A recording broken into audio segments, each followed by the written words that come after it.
Pemirsa, pernah melakukan perjalanan ke Aceh Timur?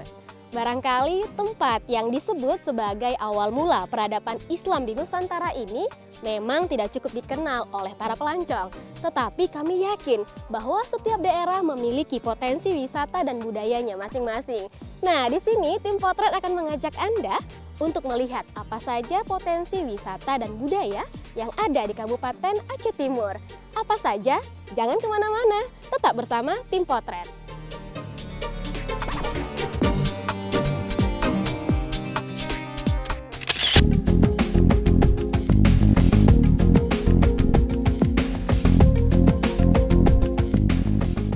Aceh Timur, sebuah kabupaten yang kaya akan kandungan minyak buminya ini, tercatat memiliki peradaban manusia yang sangat tua. Berdasarkan temuan arkeologi, berupa perkakas yang terbuat dari batu bergosok sebelah, daratan Aceh Timur telah dihuni oleh manusia sejak zaman Mesolitikum atau zaman Batu Madia.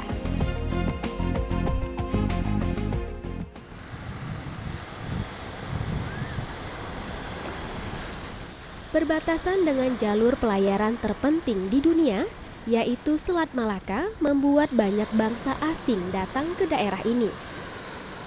Bangsa Parsia, Gujarat, Cina, dan Eropa melakukan perdagangan dan mencari pohon perlak untuk membuat kapal.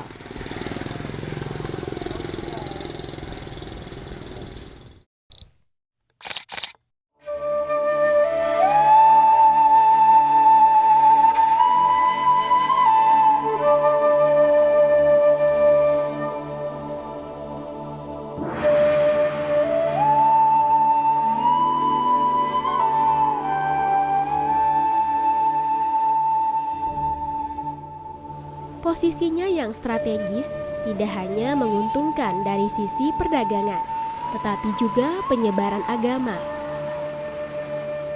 Dalam catatannya, Ibnu Battuta dan Marco Polo mengatakan, negeri ini telah berkembang pesat. Disebutkan bahwa pada tahun 840 Masehi, kerajaan Islam pertama di Nusantara berdiri di sini. Jauh lebih tua dari kerajaan Samudra Pasai. Pak Saiful, selama ini kan secara umum diketahui bahwa Islam pertama kali masuk ke Nusantara itu adalah melalui kerajaan Samudra Pasai. Tetapi masyarakat di sini meyakini bahwa kerajaan Perlak lah rajanya yang pertama kali membawa Islam masuk ke Nusantara. Bagaimana masyarakat bisa meyakini seperti itu, Pak Saiful? Gini Bu, kan kita sekarang banyak banyak membaca buku di sejarah, bahkan di sekolah-sekolah itu memang disebutkan di sejarah bahwa Pasai itu Islam pertama di Aceh. Tapi kita belakangan menggali sejarah lokal kita sendiri, dan ternyata Perlak itu lebih tua daripada Pasai. Kalau kita lihat di Pasai itu Raja Islam Pasai berkuasa itu Malikul Saleh itu 1261 Masehi, sedangkan di Perlak ini raja pertama berkuasa itu 840 Masehi. Jadi jelas dari kerajaannya itu Perlak lebih tua. Ya, kemudian kalau kita lihat di sejarah, Pasai dan Perlak itu jauh sekali. Kalau kita selidiki tentang Perlak dan Pasai, itu Pasai ketiga Bu. Sesudah Takengon itu baru turun ke Pasai. Apa yang dapat menguatkan Pak bukti sejarah barangkali pernah dilakukan ekskavasi dari badan arkeologi gitu yang dapat menguatkan cerita bahwa memang Perlak lah yang pertama kali? Tentang fakta yang mendukung ini selain kita lihat di di Batu Nisan Malik Al-Saleh, kemudian dikuatkan oleh seminar-seminar baik seminar yang berskala nasional maupun seminar yang berskala internasional. Salah satu contoh di Rantau Kalasimpang itu pada bulan September 1980 itu diadakan seminar untuk mencari daerah masuk dan berkembangnya agama Islam di Nusantara. Kemudian kesimpulan mereka dari seminar itu, mereka menetapkan bahwa Perla adalah daerah masuk dan berkembangnya agama Islam di Nusantara.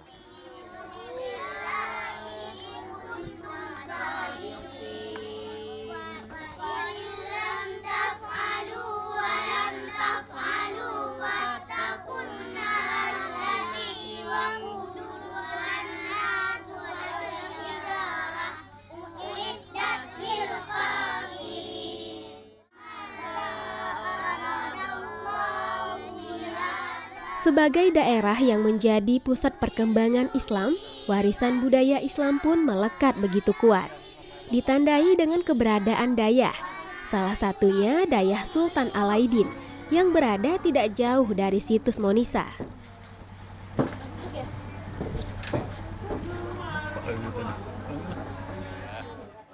Kayak kemarin panggil Abu aja. Iya, iya, Iya. Aktivitas tiap hari. Abu, sepanjang perjalanan tim potret di Aceh Timur ini banyak sekali menemui dayah-dayah. Ya, Dayah itu sendiri artinya apa, Abu? dayah tempat pengajian. Tempat pengajian. Ya, ada nama dayah tempat pengajian ilmu pengetahuan agama. Di sini belajar mengaji. Ya. Selain itu ada lagi yang dipelajari? Kalau sifat umum tidak ada di sini. Tidak ada. Ya. Mengaji dan belajar agama. Ya, belajar agama karena pesantren tradisional. Kan? Pesantren tradisional. Ya, dayah tradisional. Oh, jadi dayah itu adalah pesantren tradisional. Abu, apa sih yang membedakan pesantren dengan dayah? Kalau di Aceh namanya disebut dayah. Kalau di tempat lain pesantren, pesantren tradisional, pesantren terpadu. Ya, Abu tadi kemarin mendengar teknik membaca. Kalau kemarin dulu Iqra ya, alif, ba, ta, sa gitu. Nah, ini agak sedikit berbeda itu. Ada beda. Teknik apa itu, Abu? Teknik tradisi. Di lama itu. Teknik lama. Ya. Kalau teknik baru kok Iqra kan? Boleh dicontohkan sedikit, Abu? Boleh. Coba ini ya. Wo dua baris one up one. Wah, jadi menggunakan bahasa daerah, Abu ya, bahasa Aceh ya. Oh gitu. Nah pemirsa, kalau dulu Kumari juga belajar mengaji dengan Iqra. Jadi alif datea, alif bawain, nah gitu. Nah kalau ini menggunakan bahasa Aceh jadi nggak mengerti. Nggak apa-apa, yang penting anak-anak paham semua ya Bu ya. Ketika menyambungkannya tetap menggunakan bahasa Arab atau ejaan Al-Qur'annya. Oke, silakan Abu dilanjutkan. Ya. Lanjut ya. Ali pota debari at.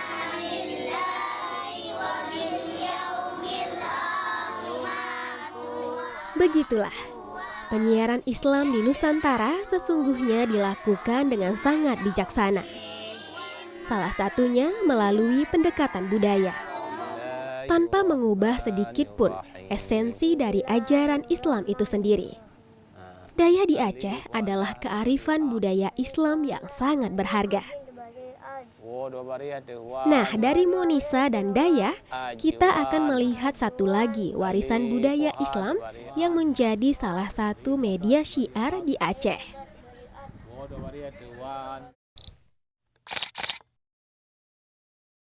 Assalamualaikum warahmatullahi jaradu wabla atuh jumala jaralun siplo di atuh ulema ahlun. Rapai adalah kesenian musik yang berisi syair tentang ajaran Islam. Alat musik rapai dibawa oleh seorang penyiar agama Islam bernama Syekh Rapi dari Baghdad sekitar tahun 900 Masehi di Bandar Khalifah.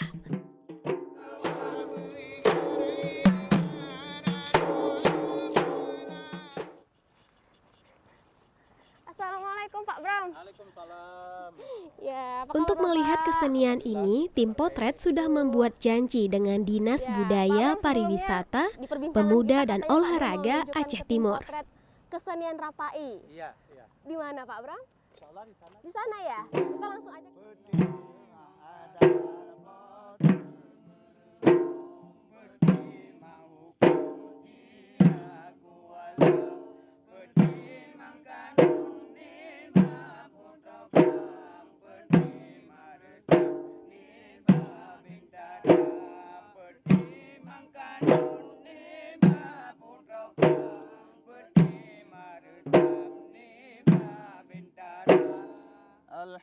Pak Bram, tadi kita barusan menyaksikan kesenian Rapai ya Pak Bram ya. Wah, boleh cerita tentang sejarah kesenian Rapai ini Pak Bram? Ya kalau di Aceh ini, kalau tariannya kan pepatah orang Aceh mengatakan makanan timpan piasan Rapai. Artinya di sini Rapai ini kalau di Aceh sudah merajanya, artinya Rapai adalah merupakan gimana itu namanya warisan idatu itu kalau kami di Aceh itu. Jadi di mana-mana di daerah tingkat 2 manapun di kampung-kampung tetap Rapai itu tetap ada. Oke. Warisan budaya. Budaya Islam sepertinya ya pastinya ya Pak Bram ya, karena syair-syair yang disebutkan juga ada puji-puji kepada Allah Subhanahu Wa Taala, kepada Nabi Muhammad gitu ya Pak Bram ya. Ya barusan tadi Elemen Karwa ini menceritakan masuknya Islam pertama di Perlak dan khususnya Asia Tenggara itu. Itu dalam syair-syair yang barusan dibawa tadi oleh pemain Rapai kami. Rapai namanya Rapainya pun Bandar Khalifah, sesuai dengan masuk Islam pertama di Perlak ini di Bandar Khalifahnya gitu. Begitu. Jadi bisa kita katakan bahwa Islam masuk ke Aceh ini tidak membuang adat istiadat dan budaya lokal ya. Jadi berbaur ya Pak Bram ya. Ya, diperkuat lagi bahkan. Karena satu budaya kalau orang Aceh ini kan pendekatan yang paling sakral, yang paling itulah dengan budaya. Pendekatan dengan Aceh budaya, apakah itu konflik dengan budaya selesainya. Karena orang Aceh cukup menjunjung tinggi budaya gitu. Yang pujian alam langit ngandunya, selawat salam ke Muhammadan Rasul pilihan Sayyidil Anbiya. Rapai adalah kesenian yang tidak dapat dilepaskan dari budaya Islami masyarakat Aceh. Rapai tidak hanya soal keindahan, tetapi juga hubungan sesama manusia dan Tuhan. Sebuah media pengokoh persaudaraan dan pengingat bahwa kehidupan hanyalah sementara.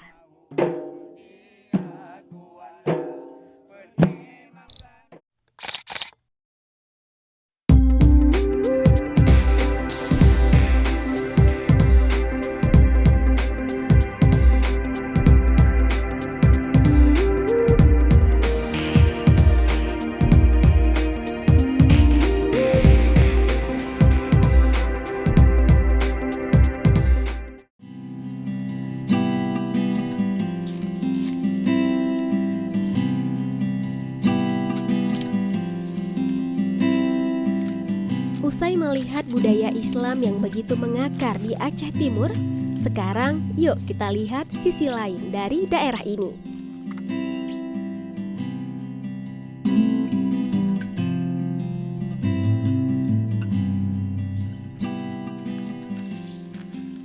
Ini pandan untuk dibuat tikar? Iya, tikar Aceh namanya. Tikar Aceh ya Bu ya.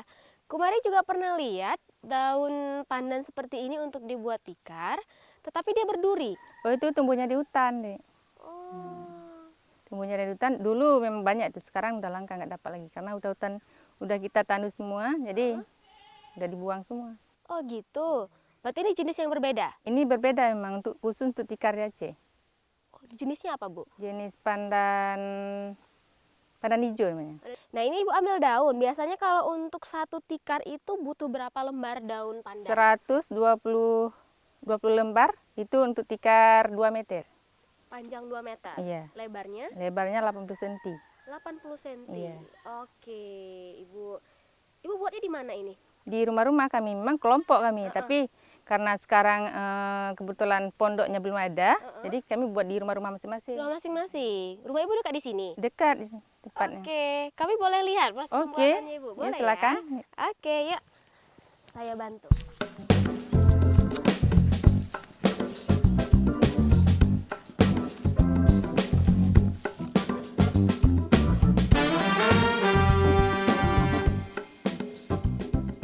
Ibu Lela mengerjakan anyaman tikar dari awal hingga akhir. Mula-mula daun pandan dibelah dengan menggunakan alat yang disebut jangkar. Daun pandan kemudian dilembutkan dengan alat yang disebut penyekut. Setelah itu daun pandan direbus untuk melunakkan teksturnya. kemudian dijemur sebelum dicelupkan dalam pewarna. Daun yang telah diwarnai harus dijemur kembali. Proses yang panjang ini baru untuk bahan bakunya saja, pemirsa.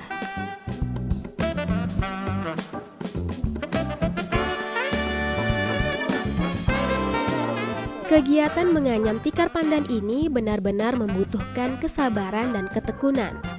Untuk membuat sehelai tikar membutuhkan waktu berminggu-minggu.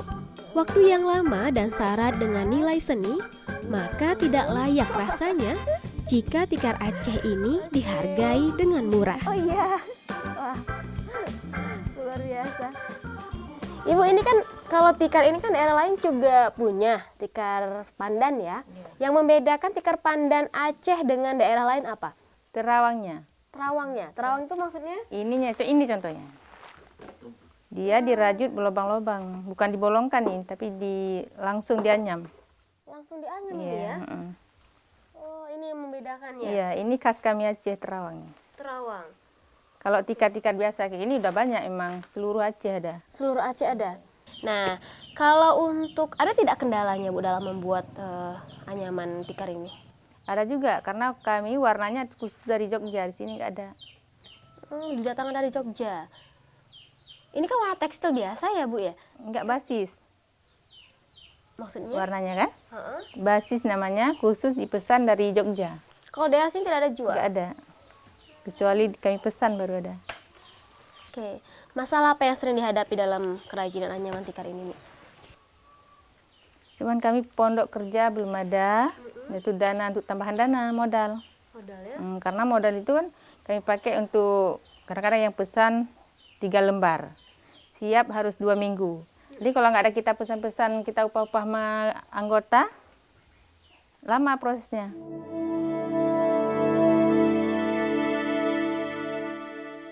Dalam perkembangannya, tikar pandan tidak hanya menjadi alas duduk semata, namun juga dijadikan berbagai kerajinan tangan lainnya, seperti tas, sarung bantal, dan sebagainya. Dengan memadukan seni kerajinan dan kreativitas seperti ini, tentu dapat menjadi potensi untuk mengembangkan perekonomian masyarakat yang berbasis pada kearifan lokal.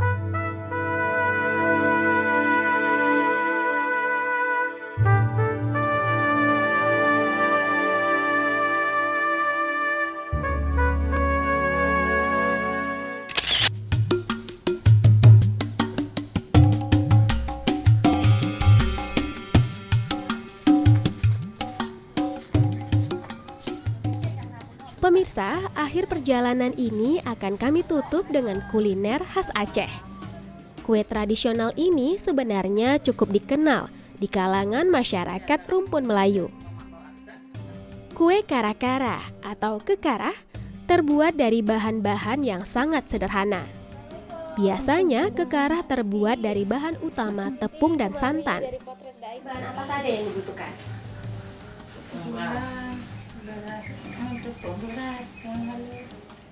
Nah, kalau untuk perbandingannya Kak Siti, berapa banyak tepung yang digunakan, gulanya berapa, dan airnya berapa setiap perbandingan? Tetapi karena pertimbangan lain, seperti kesehatan, Kak Siti mengganti santan dengan air. Nah, pemirsa, bahan yang digunakan untuk membuat kue kara-kara ini sangat sederhana. Tidak ada takaran yang pasti untuk setiap adonannya. Kak Siti biasanya hanya menggunakan ini, muk atau bekas kaleng susu cair ya Kak Siti ya. Takarannya adalah 7 muk tepung beras, 1 muk gula, dan juga air. Nah, itu diaduk sampai kalis dan sampai kayak menali gitu, kayak tali ya Kak Siti ya. Nah, sehingga dapat dimasukkan ke sini pemirsa. Nah, ini dia yang unik, kue kara-karanya. Lubang-lubang kecil, nah ini nanti akan menghasilkan semacam bentuk sarang gitu ya Kak Siti ya. Nah, makanya disebut kara-kara pemirsa. Dan ini sangat unik dan tidak ada dijual di pasaran. Jadi kalau di sini mungkin barangkali kalau kita pengen membuat yang seperti ini, kita harus menempahnya kepada yang ahli membuatnya. Dan ini menarik, ini tentunya dibuat dari bahan daur ulang. Oke, selanjutnya kita goreng ya Kak Siti ya. Meskipun bahannya sangat sederhana, Namun proses memasaknya yang lumayan sulit pemirsa.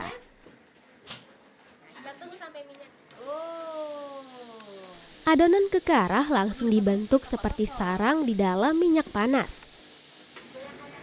Adonan yang sudah seperti sarang ini kemudian dibentuk lagi menjadi bulan sabit.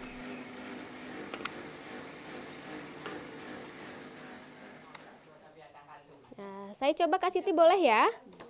Oke, pemirsa sekarang giliran saya. Ngelihat Kak Siti buat sih kelihatannya mudah sekali. Coba sekarang saya coba ya. Oke.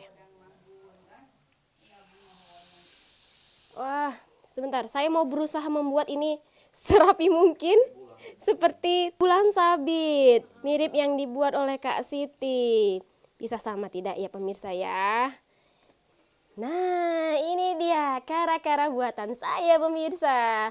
Kalau dibandingkan dengan punya Kak Siti nilainya berapa Kak? 7 ya kayaknya.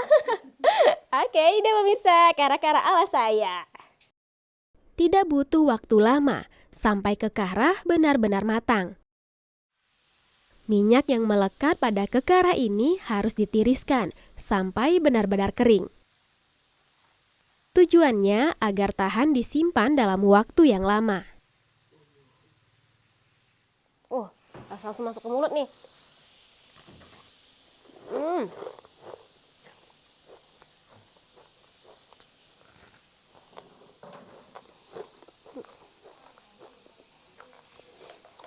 Manis dan renyah. Cocok disajikan saat lebaran. Dan hari biasa juga asik sih untuk teman minum kopi ataupun teh di sore hari. Kara-kara.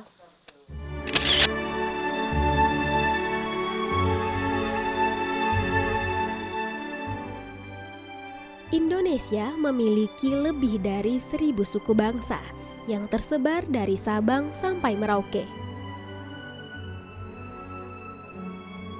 Meski jarang diketahui, setiap daerah pastilah memiliki kekayaan alam dan kearifan budayanya tersendiri.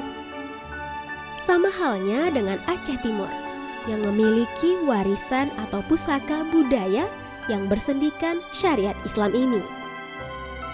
Sampai jumpa lagi dalam edisi potret selanjutnya. Selalu ingat, buka mata, hati, dan telinga. Karena ada banyak nilai berharga yang dapat menjadi potret bagi masa depan kita. Sampai jumpa.